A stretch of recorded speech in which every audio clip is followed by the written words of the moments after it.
Welcome back to This Week in Privacy, our weekly series where we discuss the latest updates with what we're working on within the Privacy Guides community and this week's top stories in the data privacy and cybersecurity space, including how lockdown mode thwarted forensics tools, Windows reconsidering their AI tools, and more. I am Nate, and joining me this week is Jordan. How are you doing, Jordan? I'm good, thanks. Happy to be here again, returning on the podcast. It's good to be back. Yeah, it's been a minute. Glad to have you back. It's exciting. Yes, a very exciting week this week. Indeed. Real quick, for those who don't know, Privacy Guides is a nonprofit which researches and shares privacy-related information and facilitates a community on our forum and Matrix where people can ask questions and get advice about staying private online and preserving their digital rights. This week, we are jumping straight into the news, and we're jumping straight in with a story about how the FBI could not get into a Washington Post reporter's phone because of lockdown mode. So this story is admittedly not super detailed. I mean, I guess it's about as detailed as one would expect. But let's see, oh, my screen popped off the stage. Sorry about that, y'all. Let me go ahead and add that back real quick. Oh, shoot. Hold on, I think I'm hitting the wrong button twice. Okay.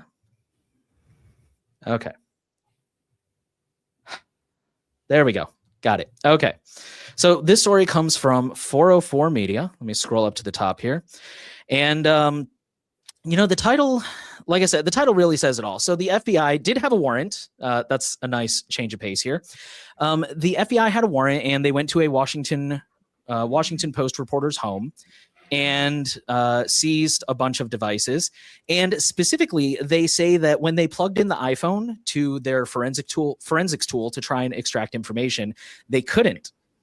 There's some interesting stuff here that we talked about behind the scenes this week, and we were trying to figure out. They said there was a notification on the device's home screen that specifically said it's in lockdown mode. And those of us here at Privacy Guides that have iPhones, we were kind of playing around with it and like turning on lockdown mode and plugging it in and trying to like, can we recreate this? Because I've never heard of that. And as far as I know, none of us were able to recreate that. So we think this may have been I think this may be like something specific to that tool. Like maybe when you plug this thing into the forensics tool, it pops up and like, oh, lockdown mode is enabled or something. But yeah, and then here's like a little screenshot for video viewers. Here's a little screenshot of the warrant that, or the court record that says that they were unable to get it. So I guess just to kind of round out this story, there is kind of some bad news, which is that they were still able to get the information because they had the reporter access her MacBook, and specifically, this is interesting. They told her to use Touch ID, or they asked her for a Touch ID or a password, which, for the record, I have it on good authority from a lawyer. You don't ever have to hand over your password. That is a violation of, I believe, the First and Fifth Amendment here in the U.S. But Touch ID they can do. They can make you like unlock the device or enter biometrics. You just never have to like specifically hand over your password. She said that she does not use biometrics, but investigators told her to try anyways. And they say when she applied her index finger to the fingerprint reader, the laptop unlocked. And then they were able to, it says they have not yet obtained a full image, but they did take photos and audio recordings of a conversation stored in Signal. So a lot of lessons to learn here. And I do wonder, not to be a judge or anything, but that's really not going to go over well. That she's like, oh, I don't use biometrics. And they're like, we'll do it anyways. And then it worked. So, is that going to be like who's that New York mayor that was like, oh, I lost my phone. And it's like, yeah, sure you did, buddy. Anyways. So this is, man, there's so many things to take away from this story. First of all, I guess to address the, I don't want to say elephant in the room, but to address the headline, these stories are useful because iPhone is closed source, right? And I think it's really cool to get this kind of insight and confirmation that things like lockdown mode do work, and they do provide that benefit that we're trusting them to provide. And I know that in a perfect world, we would use something open source, but I don't know. The point I'm getting at is regardless, it's still good to know that these things work, and it's good to have this kind of third-party confirmation, even if it's kind of unfortunate that it has to come that way.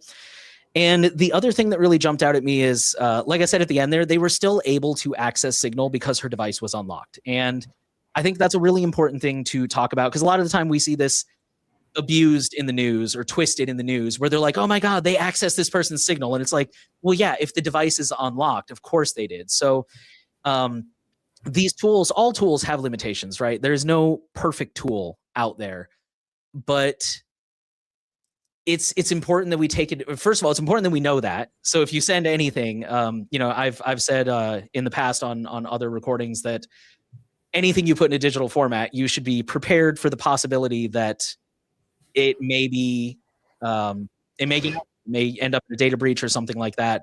So keep that in mind. But also, it's important to enable things like disappearing messages, and to keep in mind that there's only so much we can do from the endpoint itself. So I think those were kind of my takeaways from this story. Jordan, did you have an opportunity to read this story, and did you have any thoughts on it?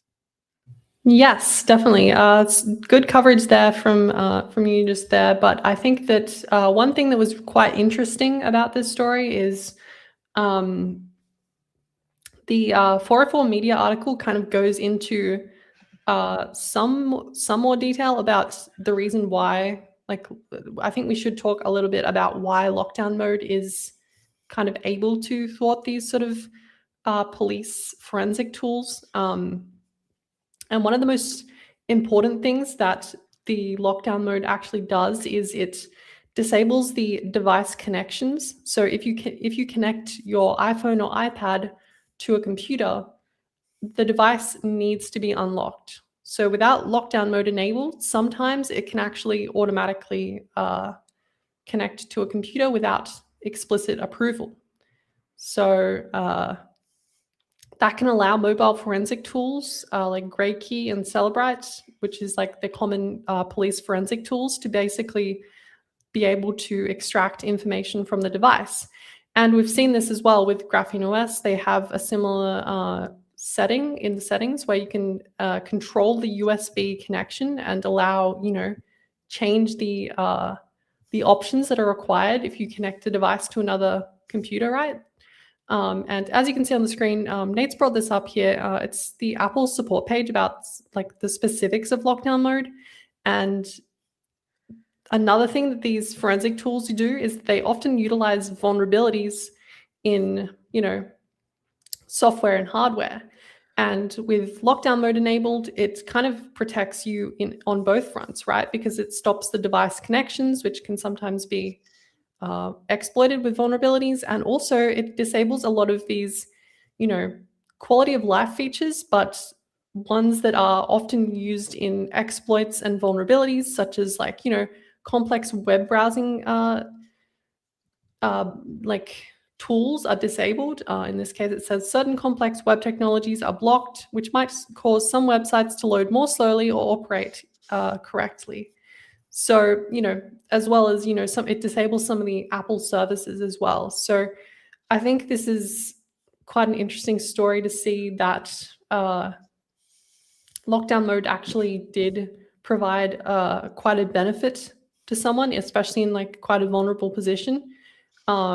It's good to always see that this tool that Apple has put out is actually helping journalists in the field. But it is another thing that's kind of a bit of an unfortunate thing with this case that Nate kind of talked about, was that they were kind of able to bypass the entire process because she had her MacBook with a Touch ID. And I think it'd be really good if you could, Nate, if you could elaborate a little bit. You said there was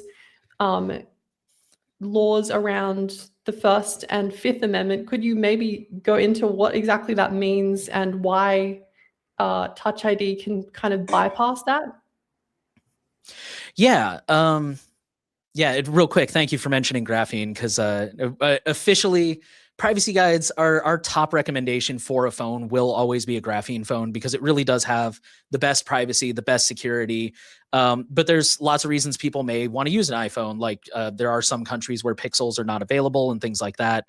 But yeah, graphene has some very granular controls over the USB port. But Yeah, so the First and Fifth Amendment here in the U.S., the first 10, I believe it is. It's been a while since I was in school.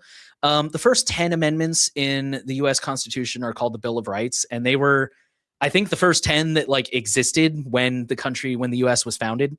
And the first specifically is, I mean, a lot of them have multiple parts, but the first mostly pertains to freedom of speech. You know, the government is not allowed to infringe on your freedom of speech or your freedom of expression, your freedom to lobby the government for complaints, things like that.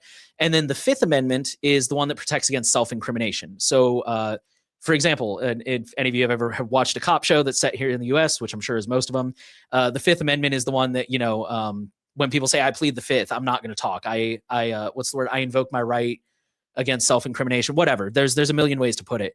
But basically the reason that this passwords and stuff like that fall under this is because first of all, they can't force you to give up your password because that one, and that's the one I'm not sure of, but I feel like I read this somewhere, that would fall under free speech. Like they're kind of forcing you what to say. But it definitely falls under the Fifth Amendment because you have a right, whether you're guilty or innocent, you have a right to not incriminate yourself. That's kind of the way the U.S. justice system is supposed to work. It's supposed to be that, and I don't want to get too far off topic, but on paper, the way it's supposed to work is that the defense is supposed to prove that you are not guilty no matter what, and the prosecution is supposed to find the truth, whether that's you're guilty or you're not. Which is a subtle but distinct thing. Anyways, so yeah, there's this protection against admitting and confessing if you don't want to. I mean, obviously, if you want to confess, you can confess. Nobody's going to stop you. But yeah, so it falls under that because giving up your passwords could incriminate you, and therefore you are not required to do it. But like you said, there's workarounds.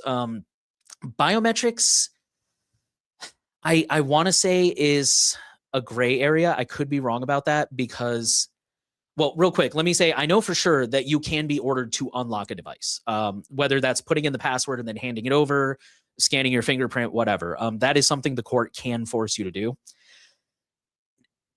Biometrics, I've heard conflicting reports, and a lot of these, we talked about this last year with the person who was charged for wiping their phone, which was also a 404 story. Phones and biometrics and things are really in a gray area right now legally in the US because some courts have ruled that like you need a warrant to search phones, and other courts have ruled no, you don't. And they're kind of at odds, and we're kind of waiting for the Supreme Court to weigh in and settle the matter once and for all. And yeah, biometrics kind of fall under that category of, even if you do need a warrant or whatever, it would still be something that they can force you to unlock the device because it doesn't really fall under those same purviews of like against self-incrimination and stuff. It's a fun gray area right now in the US. Right. Yeah. It is kind of, it's definitely tricky, especially for me as someone who's outside the US, seeing what's going on. It is kind of hard to follow some discussions around it. So it's good that you kind of explained the situation. But I think another important thing about this story that you kind of touched on a little bit when you were doing the initial coverage here was that when they were able to unlock the device, the MacBook in this case, there was actually a Signal application on the MacBook, and they were able to take evidence from that Signal application on that MacBook. And I think that's like a really important thing that we need to discuss, because I think people need to be careful about using Signal desktop applications because of this instance, right? Desktop computers have less security protections than a mobile device. And in this case, it's less of a security issue, more of just like an unfortunate circumstance where someone had biometrics enabled. But it does kind of show that, you know, your security is only as secure as your weakest link, right? As soon as you have one link that breaks, your entire Signal history is going to be available to whoever's trying to attack the device. So I thought that was quite an interesting part of this story, actually. Yeah, definitely. It's Yeah, and it's you're definitely 100% right. Like I heard I forget who it was, but somebody on Firewalls Don't Stop Dragons was talking about phones are almost like, from a security perspective, it's almost like we took all the lessons that we learned from computers and integrated them into smartphones. So smartphones are, for example, like smartphones rarely have their updates mess up. I'm going to take a fun little pot shot at Windows here. When I bought my first Windows 8 computer, brand new, fresh out of the box, I opened it, I booted it up, and it failed to install and had to reboot, and it got it on the second try. But uh, I've never seen anything like that happen with a phone, right? Like phones almost never don't update, and they have significantly better security all around. They have better sandboxing and all kinds of stuff. I'm not really an expert on phones, but I know they're significantly more secure. But even so, yeah, I think it just kind of goes back to not just the security, because there's so many aspects of it. Like that certainly is a good point that desktop devices are generally less secure, but also just being mindful of backups, right? Like backups are a good thing to have, especially in the privacy community. We're really big fans of not using the cloud, generally speaking. And it's like, okay, that's great. But what happens if, there's a house fire, or there's a flood or anything? What happens if you get robbed? Especially like I need to buy a new one. I used to have a little external portable hard drive that was my backup drive. And the first thing I did was encrypt it, because I knew, I'm like, if somebody breaks in, they can grab that right off the desk and go. Like there's no friction to stealing that at all. So, yeah, just keeping in mind all the endpoints, and we talk about that. I think in the privacy community, we think about that a lot in terms of the far end.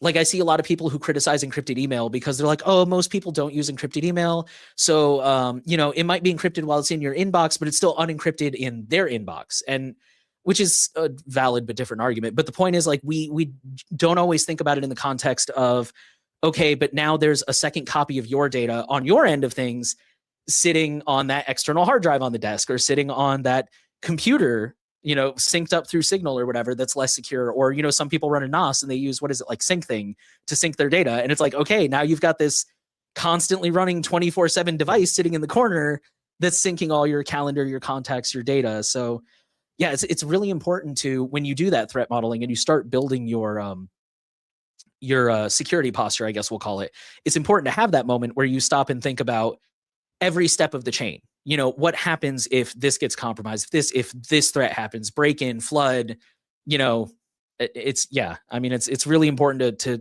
think about that whole picture and not just think like, okay, I'm using Signal, I'm good. So Yeah, definitely. Your security needs to be like very your plan needs to be very clear and multi-layered. But I think another thing that's also kind of important in this story is the person that had their iPhone seized. It was actually only an iPhone 13, which isn't, one of the latest generations of iPhones that has more of those hardware security features, like the iPhone 17, which has MTE, memory tagging enforcement. So it's interesting that even an iPhone 13 with lockdown mode enabled was able to block these sort of forensic tools, which I think kind of shows the power of lockdown mode itself, actually, because you would expect an older device is probably more likely to be exploited because of its age, right, through hardware vulnerabilities and stuff like that. And because it doesn't have that updated hardware, it's kind of surprising. So that was another thing that was quite surprising to me in this story. yeah, I think I missed that part. Thank you for bringing that up. I did see people mention that. Now that you mention it, I saw people talking about an iPhone 13 with lockdown mode, but I for some reason my brain didn't make the connection. Yeah, and it's, obviously we're always going to encourage people to do the best they can and use the latest devices and the best security measures, but I think that also I would like to use that as an opportunity to remind people that there's a lot of factors that go into security, because I know there's some people that maybe can't afford like a brand new device, or for a lot of reasons, like environmentalism. Like, I don't want to throw out this perfectly good iPhone. I don't know if the iPhone 13 is still getting updates, but I assume so if lockdown mode work. But my point being, like, I'm one of those people. Like, I have a Pixel 6a, and I plan on using it probably until next year when it stops getting updates. And it's when that happens, I want to get the latest Pixel so I can get all these nice hardware features. But I think that's just what I'm getting at is that's part of threat modeling as well. Is like, will this meet my needs? Will it? Is this? Am I doing enough to protect myself? And I think sometimes we can feel like we always have to do more because privacy. There's always more to do in privacy. There's always new tools, new ways to improve your privacy. Unfortunately, new threats popping up.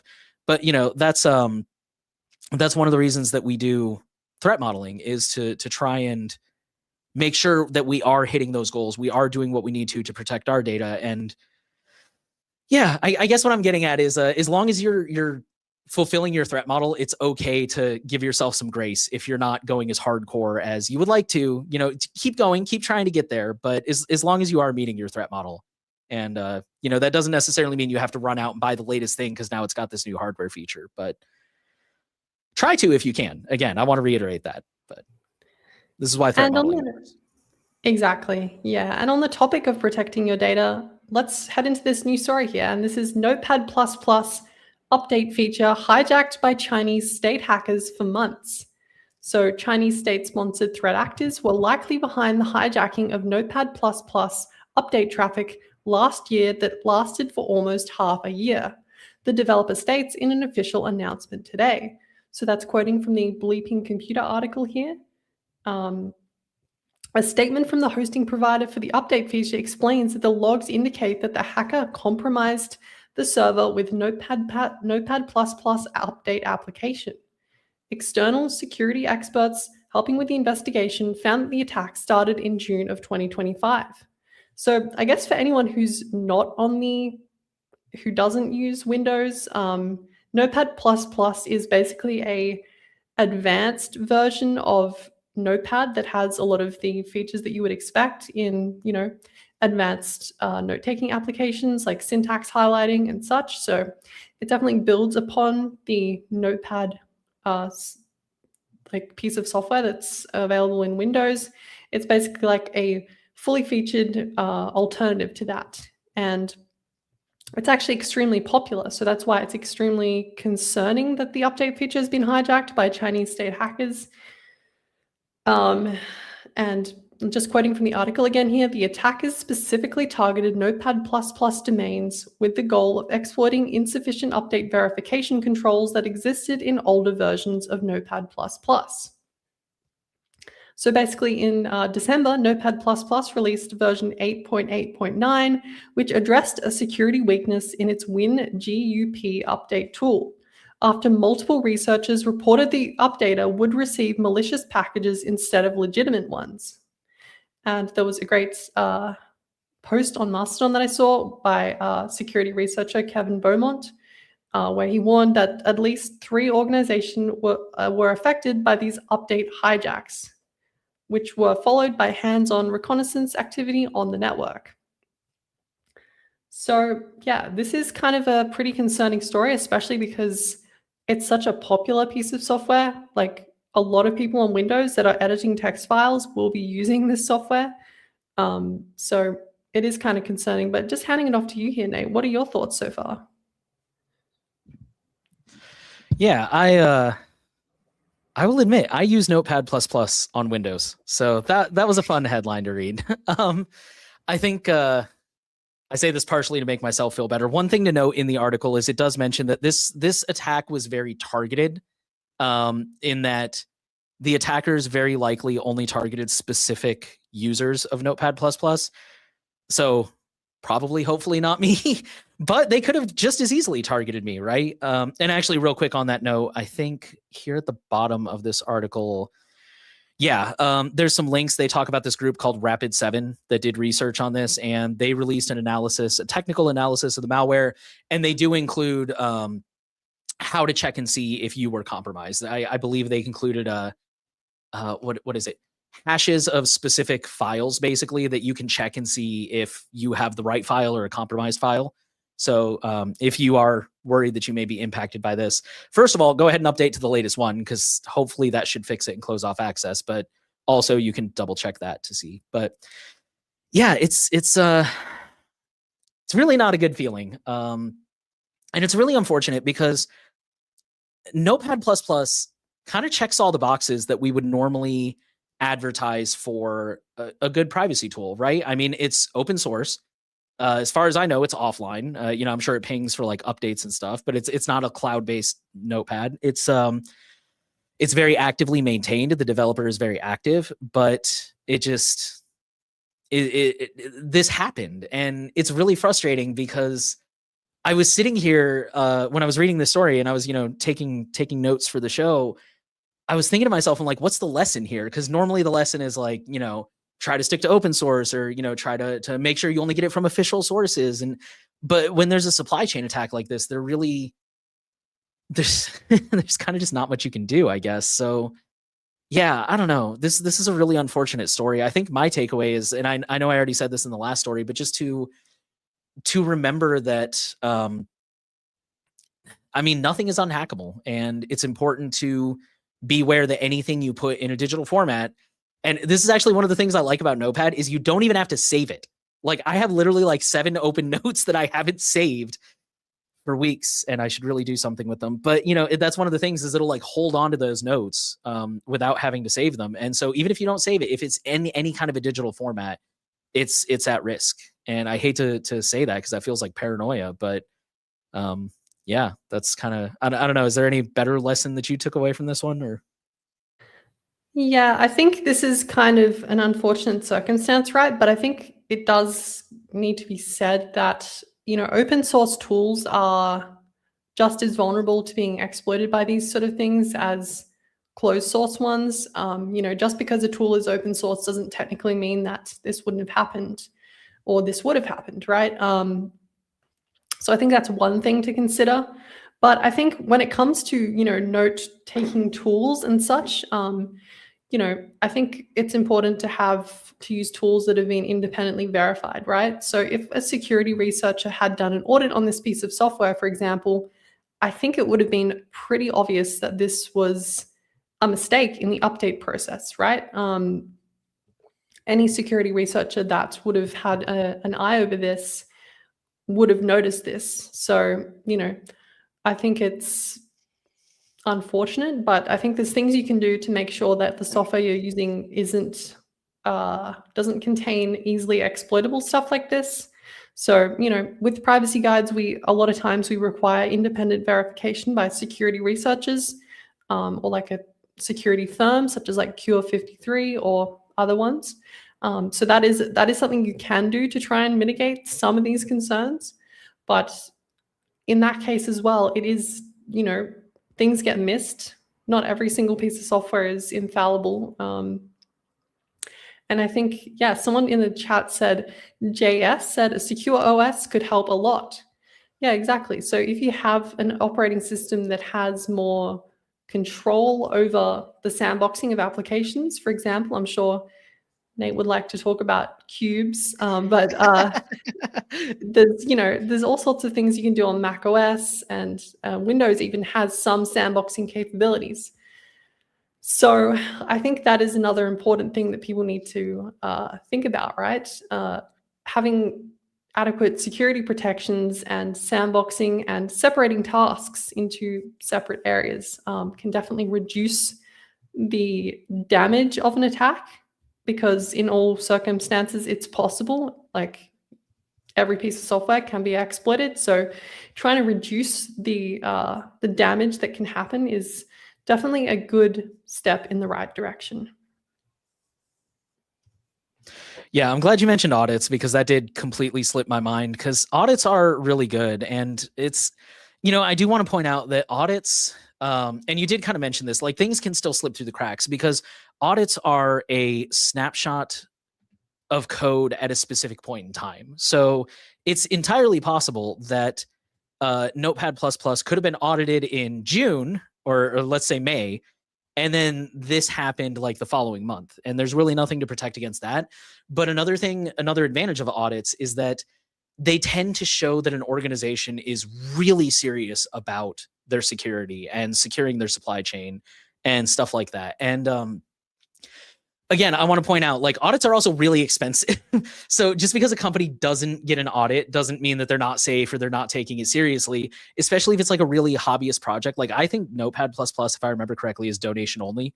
So they probably don't have thousands of dollars to invite Cure 53 to come in and look at their code. But for those organizations that do have that kind of money, like Proton, Molvad, IVPN, I know there's plenty of others, but Signal, when they bring in auditors and have them look at their code and they have that kind of resource, it shows that, again, like you said, things can slip through the cracks, but it's a really good sign because it means that they're probably have like a culture of security, and it's less likely for bad things to happen. So yeah, I'm glad you brought that up.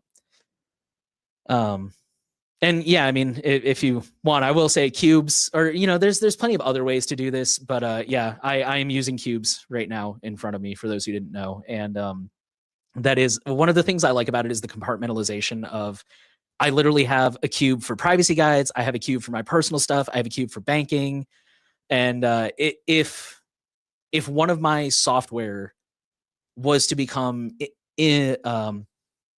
impacted, I don't know why my brain refused to pick a word there. If one software I use became compromised and impacted, it would limit the damage to that specific cube, which is still suck, but at least it would limit the damage, right? So yeah, compartmentalization and secure OSs and things like that really do go a long way. So, alrighty. Before we move on to the next story, we're going to pause here briefly to give an update of what's been going on behind the scenes at Privacy Guides. So yeah, we're going to talk about RAM shortages affecting the Raspberry Pi. But first, in case you guys didn't hear, our smartphone security course is now open to the public, or the first part of it is. So there's 3 parts, technically kind of 4, because we have like a little intro video. And then from there, it branches off into Android and iPhone.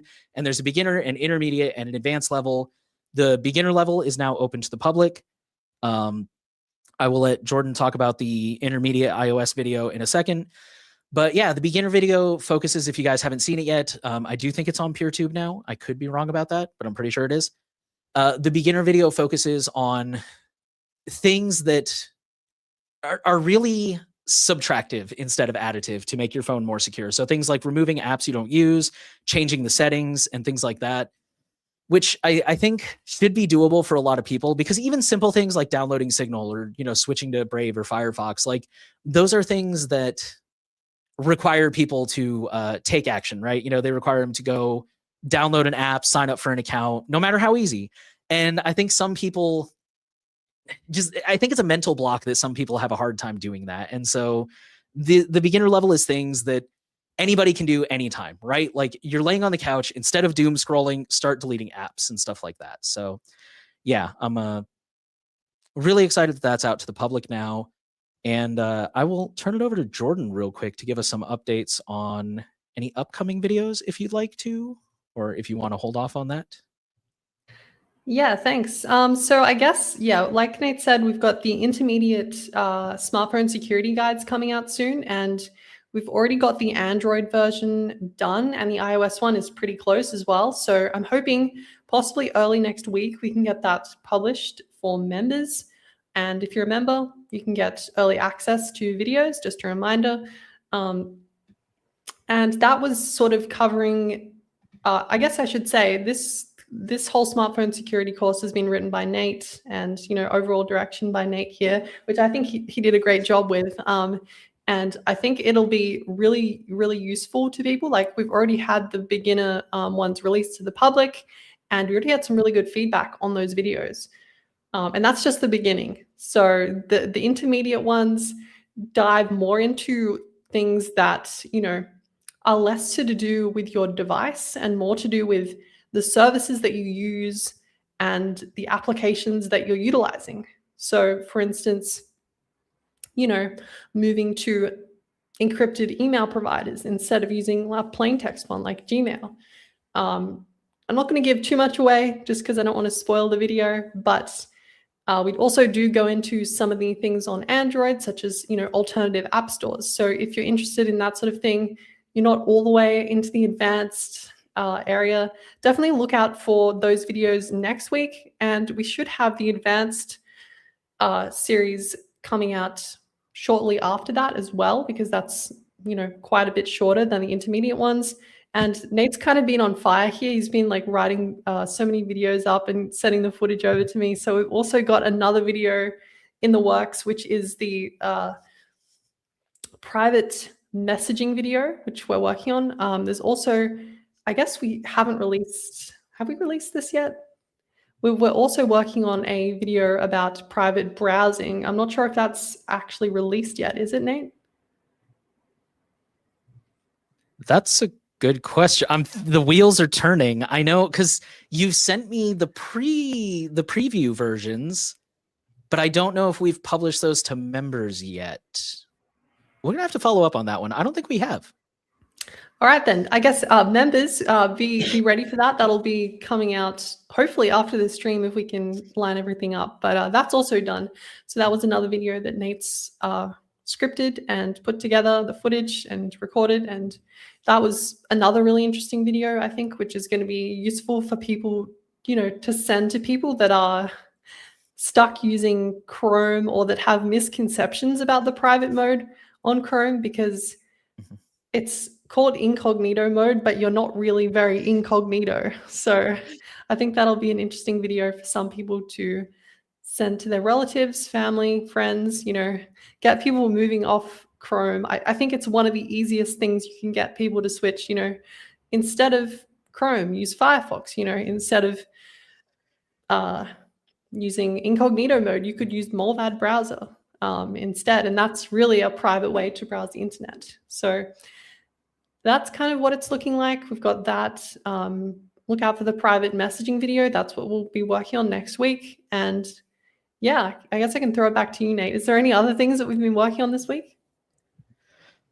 I know we've got a few more news articles coming out this weekend. I tried really hard throughout the week. I will collect news stories that I'm like, oh, this is important enough that I think we should write a brief about it, but it's not necessarily important enough to put in the podcast. And I keep telling myself every day, I'm like, all right, just take, 10 minutes, 20 minutes, write up a little quick short thing about this. And then for some reason, by the time I get done with my work for the day, I'm so tired. So my point being, I end up like stacking them all towards the end of the week, and I really shouldn't do that. But yeah, it's we do have a bunch of those coming out, maybe half a dozen or so. And some of those are for me, some are from Freya, who's one of our regular writers. So I think that's about it. Yeah, and just to real quick, just to kind of address it, some of these videos we're putting out right now, I think are very entry level. And I think they're really good for sharing with your friends and family who maybe are not as excited about privacy as you are, or maybe, I don't know. I think most of you guys probably do a really good job of like sharing the stuff with your friends and family, but I guess it's just something you can share with people. But the point I'm getting at is, don't worry, we will still be doing plenty of like really advanced stuff in the future for, whatever your tech level is. So if you're thinking like, man, these are really entry level stuff, it's honestly because we kind of looked at our library of content and went, oh, we haven't covered a lot of the really basic stuff. So that's kind of what we're doing. And we're definitely going to get back into other stuff as we go. I think probably sooner than later here, actually, probably after this next video, I would imagine we'll maybe look into doing something a little bit more high level. So. Yeah, I think one other thing that's, I guess we can touch on now, which should be coming out at least, I would say, in the next month or so. We're working on another section of the website. So if I think people should kind of get hyped for that. There's been a lot of work behind the scenes from Em, who's been working a lot on a separate section. I don't think I'll go into too much detail about it here because there's, it's still all being finalized, but it's definitely being worked on. And I think this is going to be kind of a pretty big year for Privacy Guides because we're expanding in so many exciting ways. So I'm really excited to see how that pans out. Yeah, definitely. Em has been super, super busy working on that. And I've seen like the outlines of how that is going to be structured, but I haven't seen what I'm trying to get at is I'm excited to see it. I think it's going to be awesome. I know she's been working really hard on it, and yeah, it's going to be great. One more thing real quick before we jump into the next story is JS left another comment here about private browsing. Said Brave has a pretty good strategy with having ad block included. Yeah, it's really, Jonah and I touched on this in last week's episode, but I think in my experience, one of the best ways to try and nudge people towards privacy tools is, rather than focusing on the privacy and the security benefit, treat that as like a bonus and focus on how it makes their life easier. Like, I've had really good success with getting people to try password managers because I happen to be in the room when they're trying to log into something and they're like, oh my God, what was my password for this website again? And I'm just like, hey, you want to know how to never forget your password again? And, I run into those people 6 months later and they're like, oh my God, this is amazing. How did I live without this? So yeah, definitely. I've gotten people to switch to Brave doing that exact same thing. People are, I saw two people in a Discord room I was in having a conversation where they're like, oh my God, the ads on this website are obnoxious. I'm like, have you tried it in Brave? And like 30 minutes later, they're like, oh my God, Brave fixed it. This is awesome. So yeah, that is one thing Brave has going for it. But I know there's probably ways to recreate that in something like Firefox as well. So yeah, I just wanted to mention that. Yeah, it's kind of surprising to see what people will put up with on the modern web, like full page ads, auto playing video ads. Like, oh my goodness, it's a wasteland out there. Dude, I had to turn it off on YouTube the other day for something. I can't remember what it was. It was our intro video. I wanted to make sure that the end cards were, click here to go to Android, click here to go to iOS. Quick note for other Brave users. And I wasn't seeing the end cards. And I'm like, did we not put end cards on there? And so I turned off my Brave shields. I guess I had some optional thing turned on that got rid of the end cards.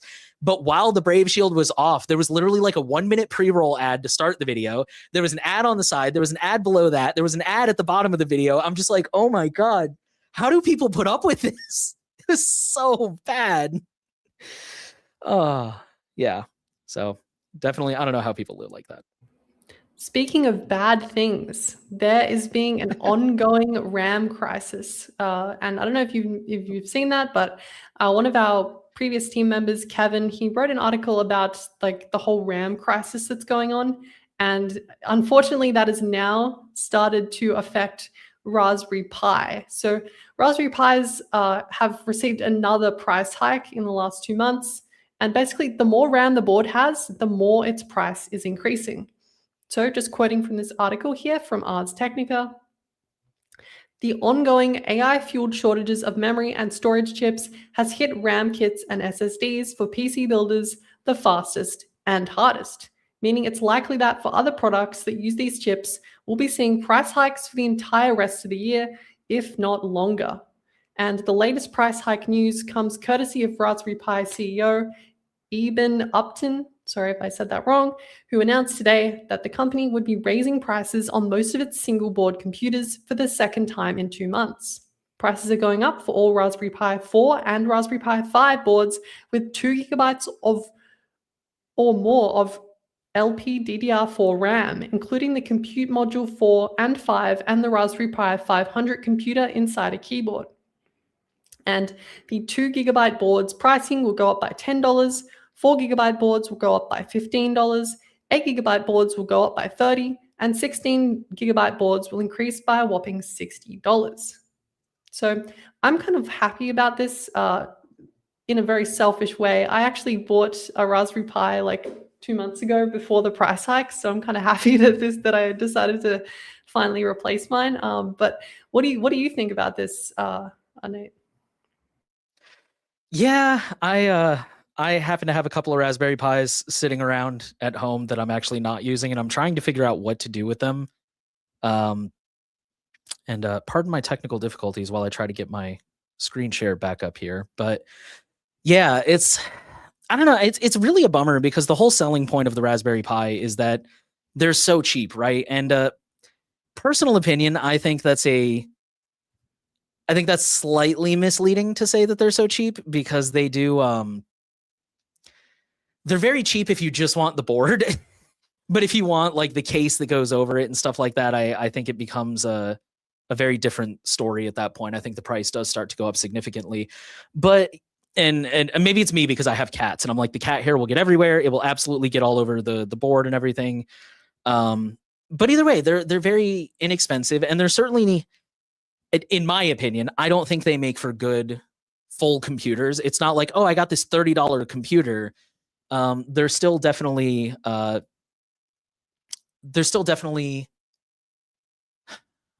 they're made for very specific tasks, is what I'm trying to say.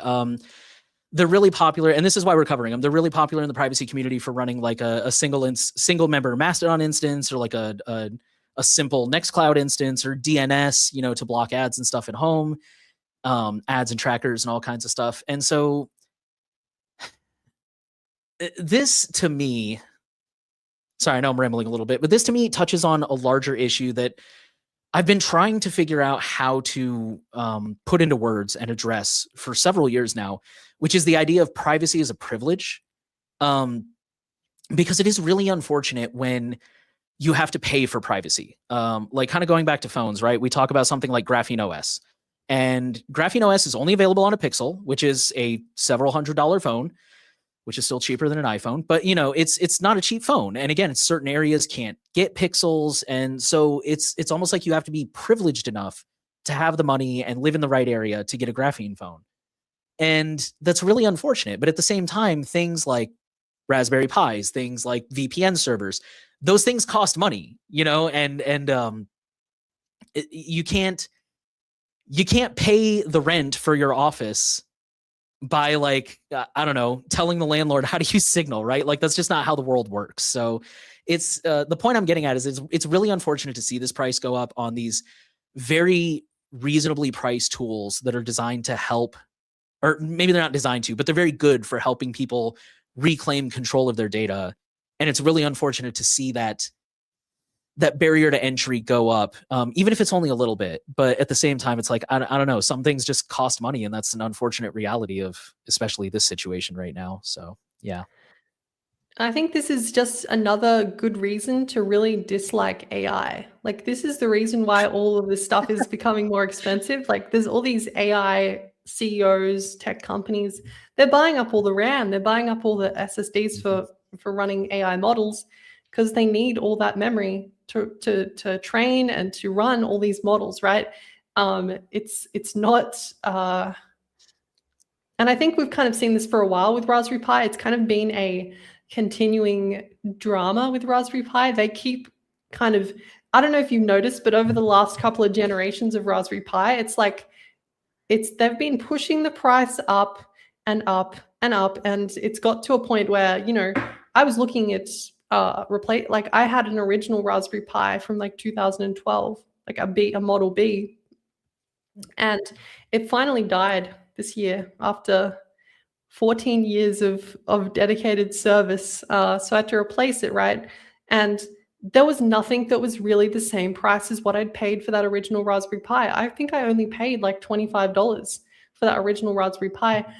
Sounds I guess about right. I could have bought like a Raspberry Pi, like mini one. But I think it's still, I think it's a problem with affordability, right? And I think Raspberry Pi has kind of been becoming more and more unaffordable as time goes on. And I'm not sure if the pricing is justifiable, in my opinion. I think there's plenty of alternative options to Raspberry Pi.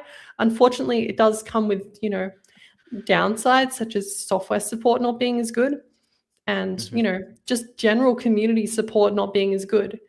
But I think, there's definitely, bargains to be found. Like JS in the chat said, I bought a mini PC, 16 gigabytes of RAM, and 100 Intel CPU for 160 USD. Exactly. I think that, oh yeah, so they increased the price of that because of the RAM shortage. I think also another thing with these buying new is kind of not always the best way to go, right?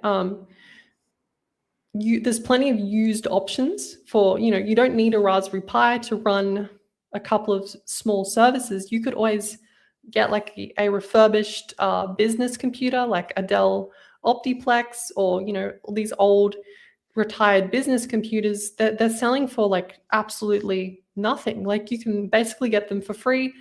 They may not be as power efficient, but you're still getting the ability to run those low powered services. So I think there is always an option. But I do think when it comes to the thing you said about privacy being a privilege, I think it's, it's definitely a matter of perspective. I think people can still do quite a lot for their privacy. Like a lot of privacy tools are free, like Proton Mail, Tutor, that's all free. Like you don't actually need to pay. Like you can still get away with having a free account.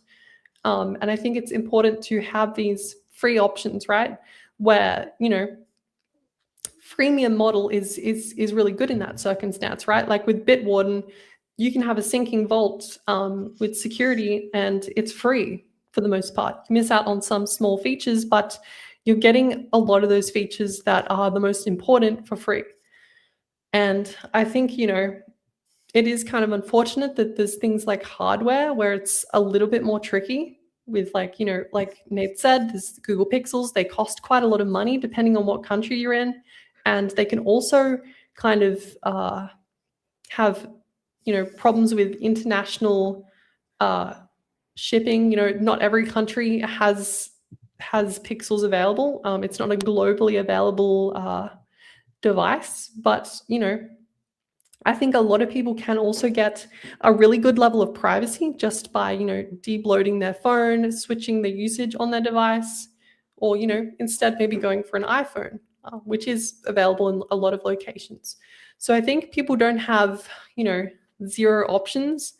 But I do think if you do want that highest level of security and privacy, you definitely are going to need to shell out some money for the hardware. But I think when it comes to software, we have a lot of good free options. There's a bunch of examples like the Tor browser. You can, browse anonymously for free. It doesn't cost money. But a lot of that is supported by Tor network operators who, do this for the love of the game. Like they're not in this to make money. They're doing it to promote, the free internet, to allow people to access information. So, I think we do have a lot of privacy tools that are accessible to a lot of people, but there's also that gap that I think it needs to be filled when it comes to hardware, because we don't really have very many affordable hardware options because, Google Pixels, they're starting at like $500. And it's kind of hard to shell out that much money. A lot of people don't have that much expendable income to just drop on a phone. That's why a lot of people, they go with carrier plans, like they pay their phone off every month. So, I think we do need to be thinking about the accessibility of things, and it'll be good if there was another phone option that was similar security to a Google Pixel that, would allow people to do the same thing, but with a much more affordable price. But right now we don't really seem to have that. So yeah, I don't really have, I feel like I've been talking about this for a while, but do you have anything you want to add to that, Nate? No, that's fine. I mean, I ramble plenty. No, and yeah, just to back up what you said, you're absolutely right. Like there is so much in privacy that can be done for free or cheap, like Signal and encrypted email but it's just, yeah, it's unfortunate that once you start getting to those higher and those things do so much, like at over I how am I trying to word this? It's the whole like what is it, the Pareto principle, like 80-20 rule, that 80% of anything comes from 20% of action, like 80% of your income comes from 20% of your customers or whatever. And I think 20% of the privacy stuff you do, like switching browsers, switching communication methods, blocking ads, all that kind of stuff, probably gets you 80% of the way there. But then there are some things that just, again, like VPNs. There are a handful of, I would argue, very reputable free VPNs, but they're also horribly slow and very limited on their capabilities. And it's like you were saying, it's unfortunate that once you start getting to those higher levels of like really, I guess perfecting, for lack of a better word, like perfecting your privacy, because obviously privacy is a journey. We'll never really get there. There's no such thing as perfect privacy. But once you start really doing those advanced things, like you mentioned, switching to a graphene phone, like there's significant barriers, and it's very unfortunate, I feel like. But yeah. I don't know. Yeah, I think you kind of summed up all my thoughts on this one. It's unfortunate, and yeah, it's another reason to be mad at AI because yeah, this is, oh my god, yeah, I'm so mad. Everything's so expensive right now, and you and I were talking before the recording about maybe yes, the rain cloud, perfect. We were talking before the recording that maybe I might need to get a new computer, and my wife, she's been having some issues with her Pop OS laptop, which it's not System 76. It's literally like a different ThinkPad that has Pop OS on it. And thankfully we found some stuff online that we could install, and it helps with the power management. And so that can has been kicked down the road. But yeah, now is not a good time to need new computers. So frustrating. So Yeah. I'm truly sorry to anyone who needs to buy an SSD or RAM right now. I still need to buy a rough backup one. drive. Yeah. I do wonder. I wonder if hard drives are affected. That'd be interesting. I was going to say, I think hard drives are significantly less affected, if at all. So it's probably not that big a deal. But yeah, that's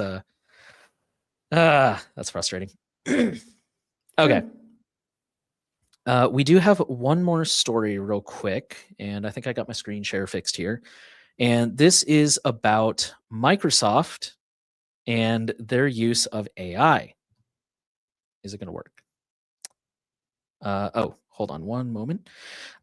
Yeah, so this is actually potentially some good news, which is that Microsoft is apparently allegedly reconsidering how much AI they are cramming into Windows. So for those who are fortunate enough not to have to deal with Windows 11, Microsoft, on the topic of AI and raising prices and everything, Microsoft is part of the problem because they have been cramming AI aggressively into everything you could possibly imagine. Like, I'm going to get really niche with my references here, but if you guys have ever seen the show The IT Crowd, which if you haven't, you should because it's hilarious. But in the first season of The IT Crowd, and I didn't notice this until I rewatched it years later, there's EFF stickers literally everywhere. And I found out later that's because Cory Doctorow was one of the advisors on that show, and he was, I believe, a board member at EFF at the time. So he just stuck stickers everywhere. And then in season 2, there's significantly less stickers because I think even the EFF told him to chill out. So that's basically what Microsoft has been doing with AI is anything you can think of, they're slapping AI on it. And this has not gone over well at all, because numerous studies are coming out showing that most people, at best, do not care about AI. Most people either hate it or they're completely indifferent. There are very few people that are excited about AI. And Microsoft is finally getting that memo. Oh, man. Where do we even begin? Apparently, there's Copilot is integrated into Notepad for some reason, on the topic of why people use Notepad++ earlier. It's in Paint, which I guess that one I kind of understand a little bit better for generative AI, but I don't know if I want a powerful image editor, I'll probably go with Photoshop or something. I don't know. I'm getting off topic, but anyways, I'm just pointing out how deeply they've shoved AI into everything. Most notably, many of the privacy veterans will remember Recall, which is like one of the most horrifying privacy invasions of the last several years, probably. I said one of, for the record. It's definitely not the worst, but it's up there. Which, real quick, for those who don't know, it's literally an AI that takes a shot of your screen, a screenshot, every like couple of minutes or couple of seconds. And the idea is that you're supposed to be able to type into your computer like, oh, what was that website that had the green shoes that I was looking at or whatever? And it would go through and it would be like, oh, that was this link on Amazon. The problem is it was so poorly thought out that it didn't redact social security numbers, passwords. It did redact Netflix, though. So we know where Microsoft's priorities were. Anyways, all this hatred aside, real quick, just to round off that saga for anyone who wasn't there, there was so much pushback that Microsoft did actually delay it a whole year to try and fix it. And by fix, I'm going to put that in heavy quotations because they made it less obviously terrible, but it was still pretty bad. But anyways, according to, so this article is pretty light on details. I do want to acknowledge that up front, but this comes from Windows Central, and they have unnamed sources that work at Microsoft who basically said Microsoft is reconsidering a lot of things. Unfortunately, I don't think most of it's going away from the way this article's worded. They said they have paused work on any additional Copilot buttons for inbox apps for now. I do believe there are a few things that they're still going to go ahead with, like semantic search, agentic workspace, Windows machine learning, and Windows AI APIs. Microsoft believes that these under the hood AI efforts are still important for app developers and users, even though nobody wants an agentic AI workstation, but whatever. There is, I can't find it now, but I think they did say there are a few things that they're just dropping entirely. Oh, sorry. Okay, so they didn't. Here it is. They didn't commit to it, but Notepad and Paint, the ones I mentioned earlier, they said that those are under review. So those might get pulled entirely. What's very also likely is they said that the company is basically trying to rethink things. What they used a phrasing about Copilot that I thought was, or not Copilot, Recall. Recall in its current implementation has failed, though I understand the company is exploring ways to evolve the concept rather than scrap it entirely, possibly dropping the Recall name in the process, though this is unconfirmed. Personal opinion, they can evolve it right into the recycle bin where it belongs. But anyways, yeah, it's really unclear what direction this is going to take, but it is good that they're finally listening. And this is coming, the article notes, this is coming on the heels of Microsoft admitting that Windows is horribly broken right now. It's been in my headlines in my newsfeed a lot lately, and usually not for good reasons. And they did commit to trying to quote unquote fix Windows this year. Although again, they didn't really say what that entails. This is probably part of that. I will say that in my opinion, I think their AI implementation is so bad that really anything is fixing it at this point. Anything they can do to make it less terrible, whether that's making it less obnoxious, whether that's getting rid of it completely, whether that's hopefully making Recall less of a privacy nightmare. I think the very least they should do is make it optional. They're probably not going to do that because this is Microsoft. I guess I'll just say that. I don't really have high hopes that this is going to be revolutionary. But I am hoping that they can make it less terrible. I really think, I don't want to say that's the only direction they can go in because this is Microsoft. They can definitely find ways to surprise us, but I definitely don't have hopes for them to like actually make this good in any way. I just hope they'll find a way to make it not so bad. I think those are kind of my thoughts on this one. Do you have anything you want to add to this, Jordan? I think you're lucky enough not to be subjected to the nightmare that is Windows 11, but I don't know if you still have any thoughts. Yeah, I've kind of avoided using Windows almost completely. I mean, Mac OS isn't really that much better, but Linux is definitely a good place to be right now. So I think that's, yeah, I agree with everything you were saying. You know, it is kind of frustrating that like Microsoft is working on stuff that seemingly not that many people are actually interested in. Like, you know, adding all these AI recall features and Copilot things. I think, you know, Microsoft is kind of realizing, yeah, we're going to have to actually add features to the operating system that our users actually want. You know, like we don't just have to add silly like AI integrations. I really hope that, you know, this is a sign that the AI bubble is finally going to, you know, explode because, you know, these companies aren't getting the returns on their investments they were looking for, right? They're probably dumping a huge amount of money into developing these features and kind of going all in on AI. Because I know, like, I've seen the CEO of Microsoft, he was saying, you know, they're going all in on agentic operating systems and utilizing all these new, you know, developing all these new AI integrations. And I think it's finally good to see them realize that, you know, the majority of people are not really interested in this and that they're going to start scaling it back because, yeah, it's, I guess we should also talk about this from a privacy perspective. You know, I think it goes without saying, you know, an agentic operating system, an operating system that is basically sharing a lot of information about your system with a third party. Because in a lot of cases, this processing isn't done locally. You know, a lot of the processing that is done for these agentic systems is actually being sent to a third-party service. And this is kind of terrible for a lot of reasons because, you know, information that you thought was private and was local on your computer is then basically being broadcast onto the internet. Like, I know a really good thing to think about this, right, is let's say you're talking to someone on Signal on a Windows computer.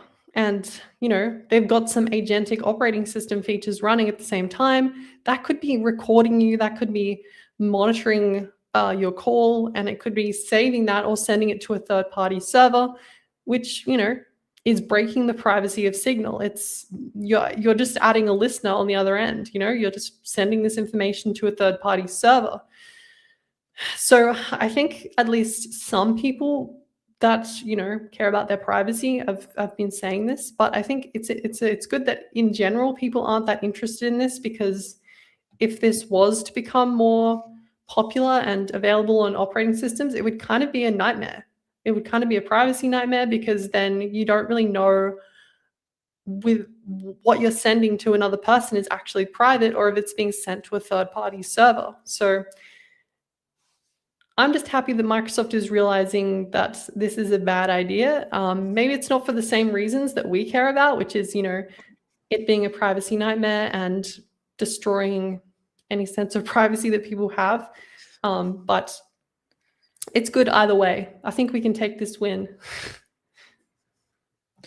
Yeah, for sure. And that's something that's in the back of my head too when I talk about, I said like hopefully this will be optional and it'll be like less terrible.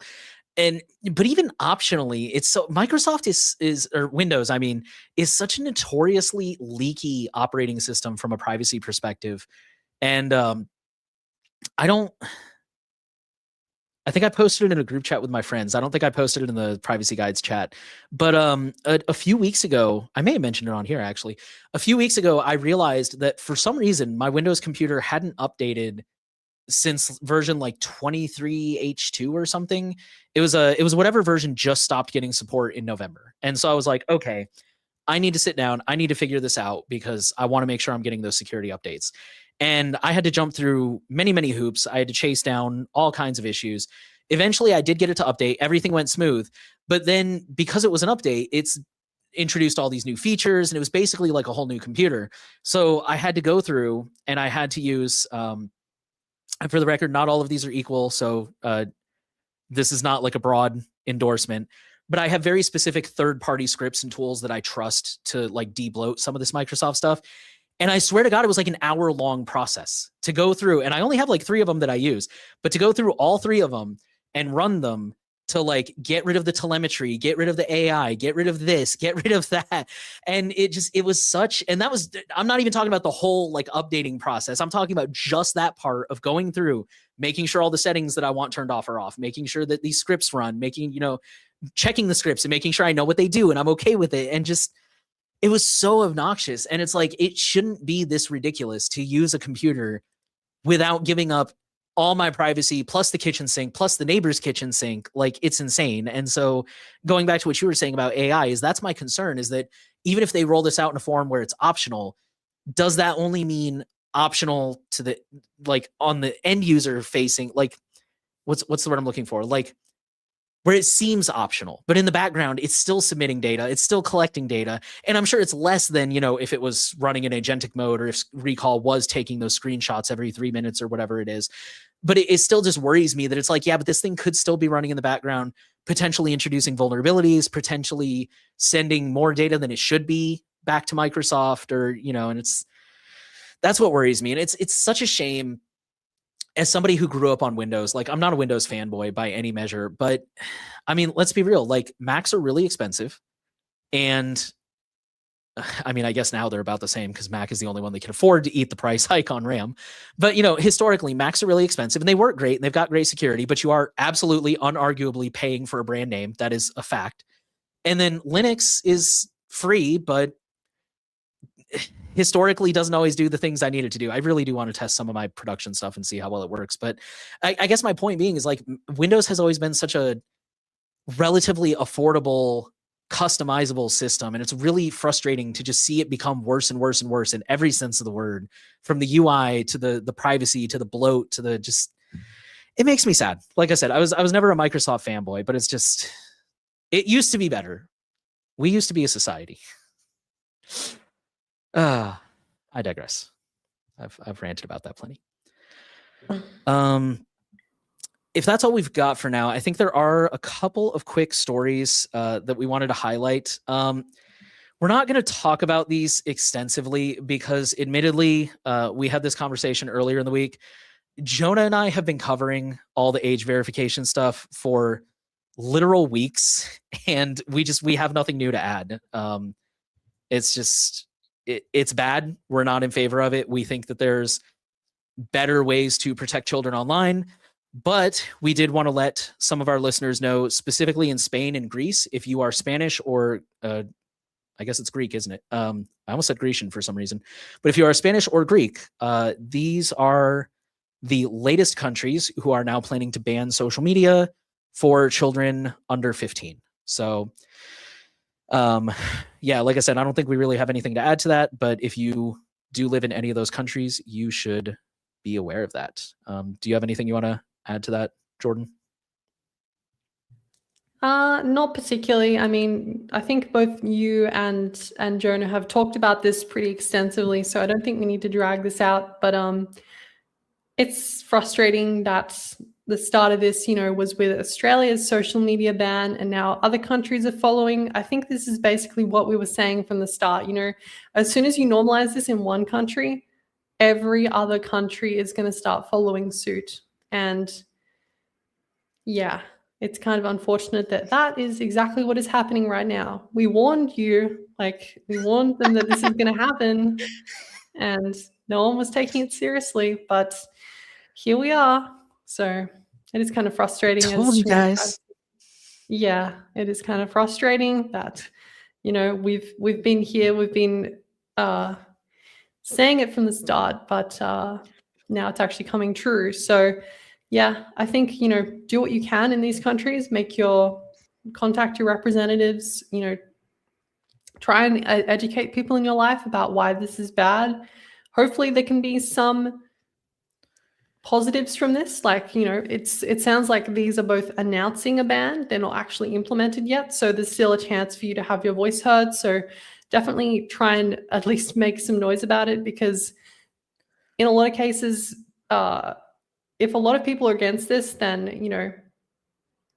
it will end up being a lot harder for them to pass this with, as many restrictions. But I guess the thing to remember about this is these are both, in Spain, I feel like they might have much stronger data protection laws than that of Australia or the UK. So it's interesting how they're going to actually be able to implement this without, because they're going to have to require people to provide their ID or do some sort of facial scanning. It'll be interesting to see how they're going to navigate that, regarding the data protection laws. So that'll be something interesting to watch, I guess, but definitely try and make your voice heard about this issue. Yeah, I just want to add the slippery slope is, I kind of hate using the slippery slope argument because it is not always applied in good faith and it doesn't always turn out to be true. But in the case of tech, I feel like it is true more often than it's not. Actually, a really good example is facial recognition. There have been multiple articles and stories written about how Facebook invented their little Ray-Ban facial recognition glasses years ago. And even at Facebook, they were just like, no, this is too much. This is a line too far. We're not going to do this. This is creepy. Until Clearview AI came along. And once Clearview AI came along and made facial recognition totally cool, now they couldn't wait to jump on the bandwagon. So yeah, I feel like with tech in particular, it's the slippery slope is true more often than it's not, which is so frustrating. But absolutely. Okay. With that, in a moment, we're actually going to start taking viewer questions. So if you have been holding on to any questions about the stories that we've talked about, go ahead and start leaving them on our forum thread or in the comment section of the live stream. But first, we're going to check in on our community forum. There's always a lot of activity, and this week has been no exception. But we're going to highlight just a couple of interesting stories that we wanted to discuss here. One of them is DuckDuckGo did a poll that shows that people are against AI. I feel like I read this story when it was first published, but Yeah, I mean the author of this post sums it up pretty well here. DuckDuckGo made a public poll to see what people think about AI, and 90% voted against. And I believe this thread has largely just been people discussing their opinions about AI. And I don't know, we just got done talking about AI and the RAM shortage and how that's affecting everything. Do you have any thoughts about AI, Jordan, or do you want me to go first? I mean, I think we can kind of, I think we talked about it a little bit before, but, I think for a lot of people, these, AI companies are kind of having a pretty negative impact on people, like just at like a personal level, right? Like they're building massive data centers, they're using a bunch of electricity, which is driving up electricity prices, it's driving up RAM prices. Like this is nothing that's good for the average person. And all for, my cool little chatbot I can talk to whenever I want. Like, is the benefit really worth the cost? And I think for a lot of times people are saying, maybe not. This is not really that useful. So I don't know. It could just be there could be a bias in the sample here. Like for instance, this could have been posted. I did see it being posted on Mastodon, which means, it's kind of people on Mastodon don't like AI. So that definitely could have skewed the results a little bit, but I think it's still an interesting idea, right? To see and to have a poll go out like that. It would have been interesting to see if, where a lot of these votes were coming from and how this was published, because I think that could have had a pretty big impact on the results of this poll. But I think, 90% is kind of conclusive, I guess. So yeah, I'm not really that surprised by 90% being against it. What about you? Yeah, no, I think that's a really good point. The selection bias. I will say 90% surprises me a little bit because I know DuckDuckGo is one of those companies that has integrated AI a little bit. I think they even have their own like AI proxy, and I think it's yeah. I mean, I think that's a really interesting point for sure. But I mean, my personal opinions. I definitely like. We mentioned this on a previous episode. I like what the point that M made a few weeks ago about AI in its current form cannot be private because it scrapes up so much user data from people who probably didn't consent, and I think this is one of the this is one of the sorry, I'm trying to put my thoughts in order. This is a thing that I've said before is I think there's certain things about AI that are technical problems in the sense that they can be solved. Can be, will they? I don't know, but they can be. Things like the energy usage. I think that in time, I think AI will become more energy efficient simply because the financial incentive is there to, make it cost less money. Or maybe find more sustainable ways to power that energy. I wish they would open up more solar farms instead of nuclear plants, but I don't know. I digress. But then I think there's the much harder problems that I'm not sure if we'll ever be able to tackle, which are things like compensating the people for the data collected, the training sets, things of that nature. And I think those are, yeah, I think those are the things that are, like I said, going to be harder to solve if solvable at all. And yeah, I think not to be pedantic, but I know there's also a really good discussion to be made about the difference between, because AI is just such a blanket term that we're applying to everything nowadays. And I think there's useful types of AI, like machine learning, that's being used for medical research and stuff like that, versus the generative AI that's, drying up an entire lake just to make everybody on Facebook look like Studio Ghibli. And yeah, I think it's really unfortunate that, I don't know. It's just really unfortunate. I think, and also as a creative type myself, I'm really annoyed that AI is taking away all the fun jobs like making music and writing stories and and making videos, and instead of taking away the crap jobs that nobody wants to do, it's really unfortunate. I think it's one of those things that could be good, but probably it definitely is not right now. And I don't know if we'll ever address those difficult questions for sure, but that's really unfortunate. Yeah, I think one thing to think about when it comes to this AI stuff is I'm not really sure if it could be done in an ethical way, right? Because basically the whole, like, I don't know if you saw, there was like an article that I saw about Sam Altman, and he was saying if there was a stop to the wholesale scraping of the internet for AI training, then these AI companies literally wouldn't be able to exist, because the data that's required to train these models is basically done by scraping the entire internet, right?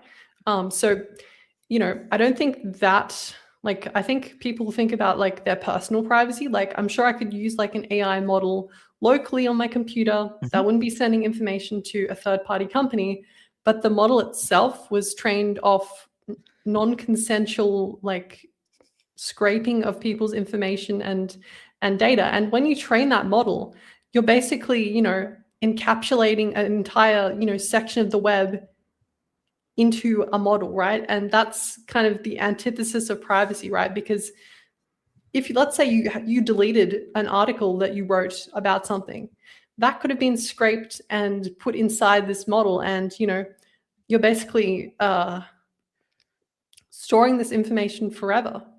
And, you know, it's also storing and scraping a lot of personal information as well. So, you know, it's kind of problematic. I think there's not really any good way to do this. Like, I'm sure maybe there's a possibility that someone's made an AI model based on only publicly available and consensual data, but I'm sure it's not very good and as useful as the ones that have scraped the entire internet, right?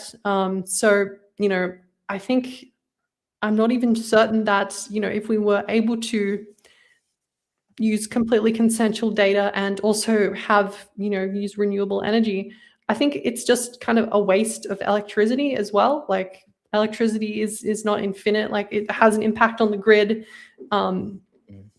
Just delivering electricity to people is producing carbon. So I don't know. I don't think that it's, I guess maybe our opinions differ slightly on this. But I think, yeah, there's definitely, in my opinion, not really any ethical way to do it that respects everybody in the process. That's just my opinion. No, and I kind of agree with you, because that was something that I said when I first mentioned this, is like, maybe, and that's why I say those like less technical problems I think are harder to solve, because like you were saying, maybe we could, like, I know Creative Commons is working on a license that basically says, yes, I'm okay with AI training on this data. But what if so few people opt into that it can't create a good AI model? And so there is no ethical way to do that. And you know, you mentioned the idea of like, or maybe I just heard you say this, but like, we can't even like really remove training data. You know, we can't, like, we could remove it from the next iteration when they run the AI and update it, but we can't really reliably say that, like, oh, I want this data removed from the model. And because of that, it kind of doesn't respect like the right to be forgotten, which to me is personally is a really big deal to me, because I think one of the most harmful things about the permanent digital record that we have nowadays is that people have almost lost their ability to grow. Like, all the older listeners will be with me on this one. I grew up pre-internet, not super pre-internet. I think we got internet when I was in my teens, but you know, it definitely wasn't like it is now. Like, social media was not a thing until I was in high school. I think Facebook came out when I was in college. So I grew up in a world where you say dumb things, you do dumb things, you get in trouble for that, but then you grow and you learn not to do those dumb things. And I don't want to sound too political, but I feel like we're in a world now where you say something dumb, and no matter how long ago it was, it lives there. And so somebody will go like, and I guess I'm kind of sort of talking about cancel culture, but I don't mean it in that context. It's, you know, you say something and somebody will go dig up a tweet from 10 years ago. And it's like, oh, here's something really bad you said. And it's like, okay, but I don't believe that anymore. I've grown, I've changed, or, you know, it was a stupid, edgy joke that didn't land well or whatever it was. And it doesn't give us that freedom to grow and like move on. And I feel like that's a concern with AI, even though it may not necessarily like directly trace back to you. It's just, I don't like that idea of something that you don't want out there anymore because you don't believe that anymore and you've moved on, that's still stuck in the training data. So I don't know. That's why I said like maybe those harder issues don't have a solution. Maybe they don't. I don't know. But yeah, I think those are the harder issues to tackle if they can be tackled at all. So all right. There was another thread that we had written down to take a look at. This one, the title says Android recommendations should reflect real life, not just worst case threat models. And this author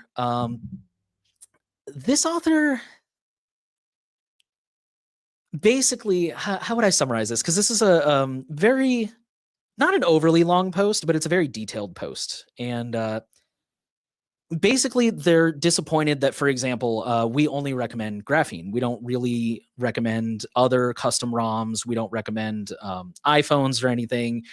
And, you know, he mentions some of the stuff that we talked about earlier, like, you know, some people don't want to buy a Pixel because it's from Google and they don't want to buy a Google device, even if they could, you know, buy it secondhand, or Pixels aren't sold in their country. Pixels are out of their price range, and graphene doesn't offer parental control options. I definitely have a lot of thoughts on this one. Do you need a minute to formulate some thoughts, or do you want to go first? No, definitely take it from here. Okay, so yeah, I think, and I'm going to try to paraphrase something I saw Jonah say, and I hope I paraphrase this right. So I apologize, Jonah, if I get this wrong. But I think with websites like privacy guides, what we try to do is we're trying to give people the ideal answer. And I think, I will say this is my personal opinion, but I hopefully I'm getting it kind of close here. I think there's always going to be exceptions. So when we say, you know, like this person pointed out, when we say like, yeah, the best, and I went on a little bit of a rant about this morning, actually, on the forum. Two things can be real, even when they're contradictory. Graphene can be the best option for privacy and security, but I think there's also situations where it's perfectly valid that you can't or won't do that because, again, not sold in your country, out of your price range. And I think in those situations, it's really important to, or maybe not in those situations. I think it's just important to realize that, you know, we can't possibly, especially when we make something that is being mass broadcast, like a website or like a, you know, a podcast like this one. There's always going to be exceptions. There's always going to be people who have perfectly legitimate reasons that they can't do something. And I think the reason we suggest these perfect tools is kind of like the idea of like, try to get as close to this as you can. But yeah, I mean, I think, obviously I'm going to defend our choices. You know, I think there's a reason for the suggestions that we make, but yeah, I guess it's just I guess what I'm trying to get at is I understand where this person's coming from, that there's always going to be exceptions to the rule and reasons that somebody can't do something specific like that. But I don't think that necessarily makes the advice we give wrong, personally. But it's, yeah, we can't possibly cater to every single exception, every single threat model. We're trying to give advice that we're hoping will work for the vast majority of people in one way or another. And if nothing else, I think hopefully it will kind of give you a direction to aim towards. And so when you can see, especially, this is something I really like about the Privacy Guide's website, it tells you why we recommend these tools. So when you can see like, oh, we recommend Pixels because they have very good hardware security, you know, they have this, they have that. And if you say, okay, well, I can't get a Pixel, but what else can I find that checks most of these boxes? Or which of these boxes can I look at that are important to me? And I can go find something that checks those boxes. So yeah, I think that's where I land. This was a very popular post. It's got 157 replies. Holy cow. Was there anything you wanted to add to that? I think this kind of goes back to some of the discussion that we had about, like, you know, you were saying like privacy is a privilege, like people who have money can afford these things. I think, yeah, it is kind of interesting and important to at least discuss. I think that's like a good purpose of the forum in this case, right? Like people can discuss these less perfect tools in a place where, you know, people can be critical and talk about it. But I think, you know, the the recommendations on the website are kind of like, you know, meant to be like the most ideal ones. I know I've certainly used the forum. Like I've been interested in another tool and I've been like, I wonder what the people in the privacy guides forum have said about it. Cause you know, they've probably looked into it pretty hard. You know, people are scrutinizing things a lot. So I think just because something isn't listed on the recommendations doesn't mean that it's not something you can't use. For instance, I use a bunch of stuff that's not recommended by the website. Doesn't mean that it's the wrong option. It just depends on your specific use case, right?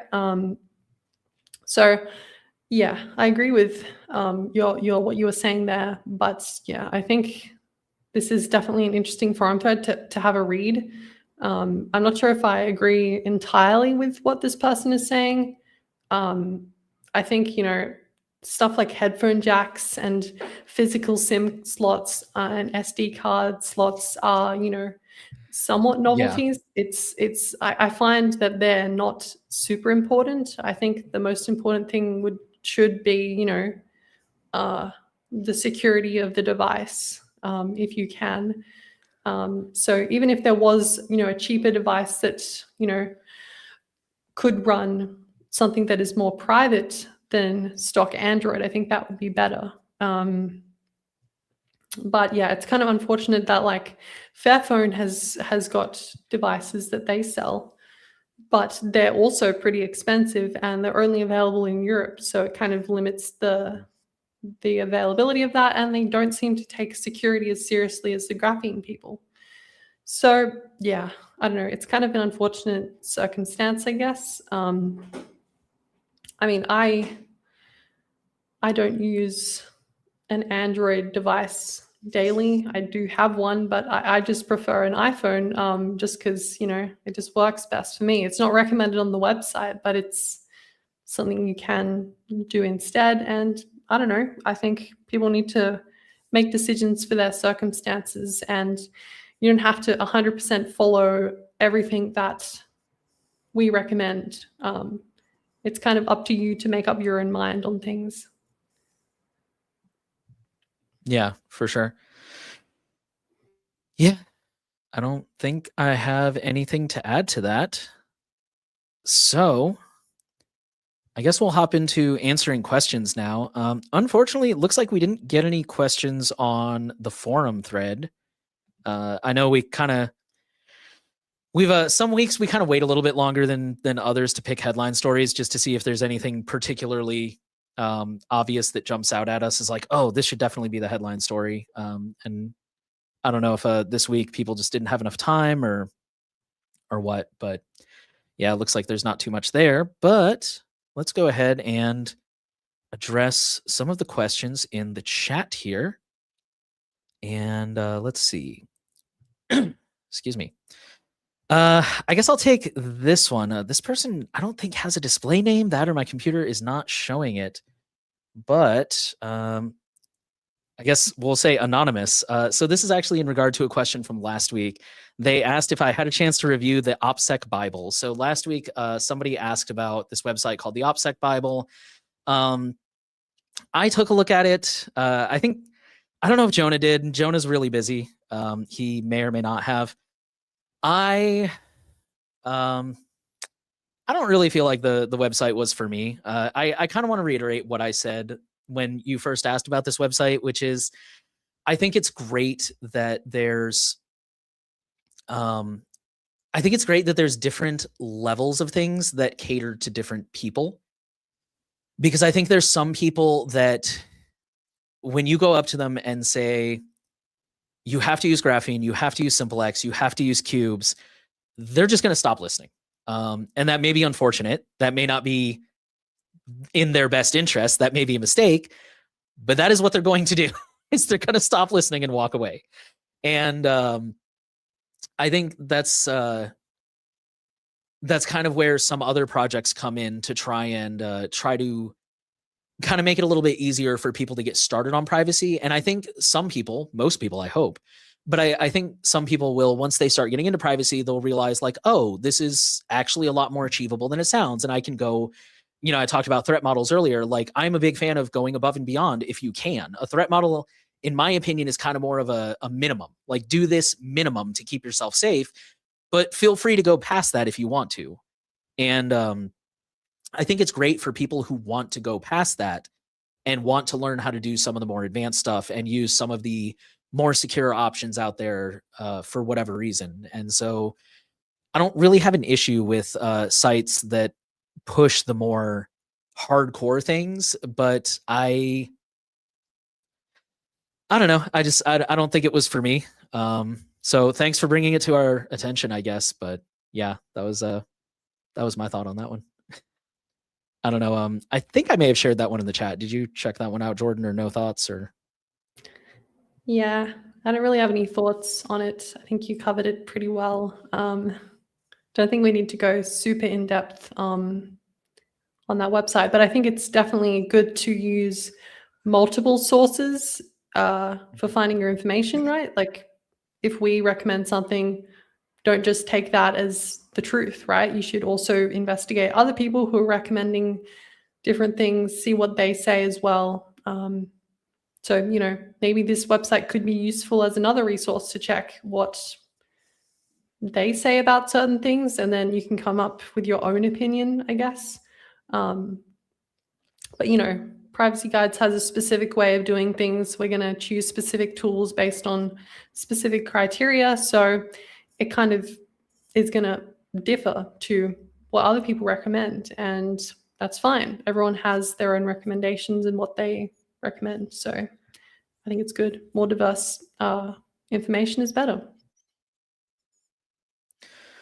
for sure. All right. Our next question came from JS, who asked about DuckDuckGo's AI. You said, I hear people complain about Duck.ai as a proxy because it just queries the respective companies. Which in this context, I think he means like a ChatGPT, Anthropic, whoever. And you say, isn't this the same thing that private search engines do? From Privacy Guides, quote, DuckDuckGo does not log your searches for product improvement purposes, or does log your searches, but not your IP address or any other PII. Yes, this is actually, I don't know. Personally, I use Brave Search because I feel the same way. DuckDuckGo itself is just a proxy. I think most of these meta search engines do technically draw from multiple sources, but they usually primarily heavily draw from one source. So DuckDuckGo mostly draws from Bing. Start Page is mostly Google. And I think there's a couple others that I'm forgetting, but there are a handful. Like I think Kagi, however you pronounce it, I think they mostly have their own index these days. Brave mostly has their own index, and I think Mojik is the other one that they all kind of have their own index. So yeah, personally, I like to use those, or I like to use Brave just because it has its own index. I'm already using the Brave browser. I think they do a pretty good job. I feel like I'm also just, I feel like maybe it's something about me and knowing how to use search engines the right way, quote unquote, the right way. But because I hear some people will get off of Google and they'll switch to like DuckDuckGo or Start Page and they'll be like, oh, the results just aren't the same. To which, number one, yeah, Google's personalizing your results because they're stalking you. But number two, I mean, I personally have never had that issue. And I don't mean to like invalidate people who do have that issue. I'm sure that must be really frustrating, but I don't know. For me, it's Brave does the job really well, and that's what I use. But yeah, that's real quick. That is another thing that I think almost all of these AIs, like Jordan was saying, like they're all, or going back to what Jordan was saying, they're all kind of just proxies. Brave's Leo, Proton's Lumo, and they're done in such a way that it's a little bit more private for the end user. But at the end of the day, they're still using ChatGPT or Claude or, you know, whoever else. And so they still kind of do suffer from the same privacy problems of scraping data that they morally probably shouldn't have. So yeah, that's all I got on that one. I think, yeah, it's there's definitely, you know, I think there's some valid issues with these alternative search engines, right? Like, I think one area that is sometimes not talked about is a lot of these, you know, alternative search engines, they aren't going to be as good. Like, I think your location certainly does matter, right? Like, you know, some people complaining about the search results might be, you know, they might be in different countries. Like, if I search uh, something that's super relevant in my country and it doesn't show up, that's obviously going to be a problem, right? And I think it gets compounded even more. For instance, in different languages. So if you were, you know, searching in a different language, I'm sure that is going to be even worse. The results are going to be even worse in Google. So, you know, it is kind of definitely a bit of a, I don't know, your use case might vary situation. Personally, I found that, you know, I've tried a lot of these different search engines and none of them have been particularly terrible. But, you know, I find that DuckDuckGo is generally fine. But I think, you know, people need to try and see which one works the best and which one you're most comfortable with. I've tried a lot of them and a lot of them I just wasn't super happy with it. And, you know, it just depends on your use case of a search engine. Like, not everyone is going to use the search engine the same way. So I don't think it's strange to have an issue with the search results.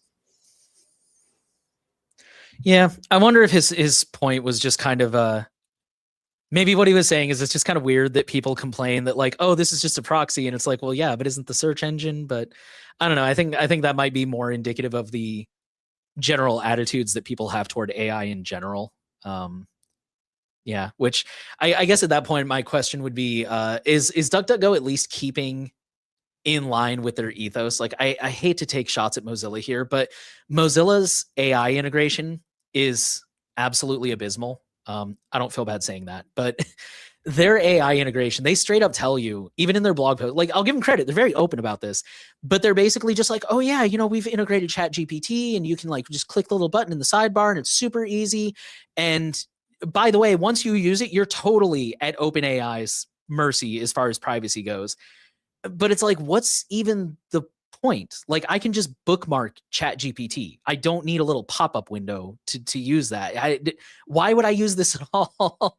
So I do have to wonder if and I think it does, but don't quote me, I do have to wonder if duck.ai is like, yes, it's a proxy, but at least like they have legal agreements with the companies not to train on your prompts, or like they proxy it so it doesn't get your device fingerprint. Like, I have to wonder if they've done anything to make it more privacy respecting, in which case I would argue like, yes, it is still a proxy, but at least they're in keeping with their ethos of like trying to make it a more private experience.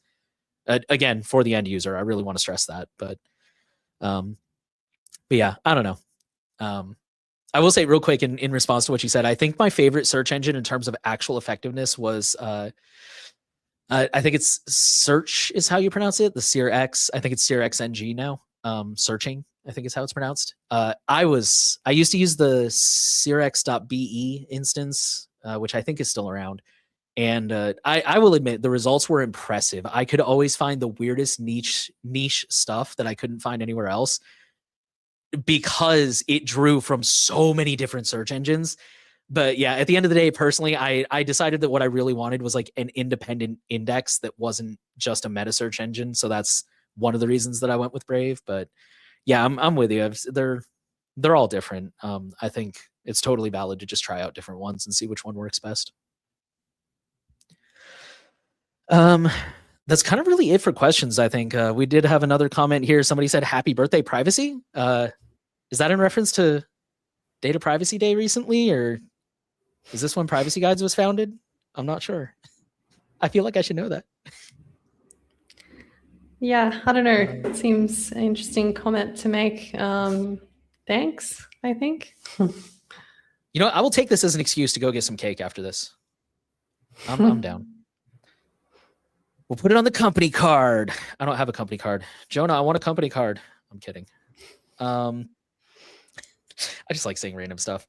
And then, yeah, one last person left a comment when we were talking about AI. They said use local AI instead. Yeah, I think local AI is probably going to be best for, again, end user privacy, especially because a lot of them, you can completely firewall them on your computer or your device and they never have to touch the internet.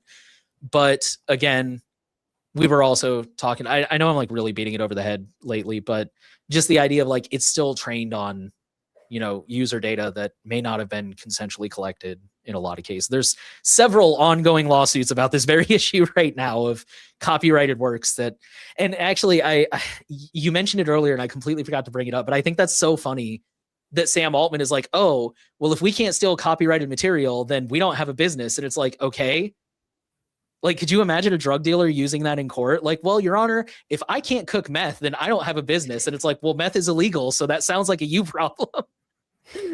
Like, that's insane that they're even trying to use that as a defense. And it's like, well, if I can't steal everybody's property, then I don't have a business. It's like, then you don't have a business. That's how it works. Sorry. I know I'm ranting a little bit, but I just, the nerve to use that. All right. I think that's all we got this week. So let me pull up my notes here.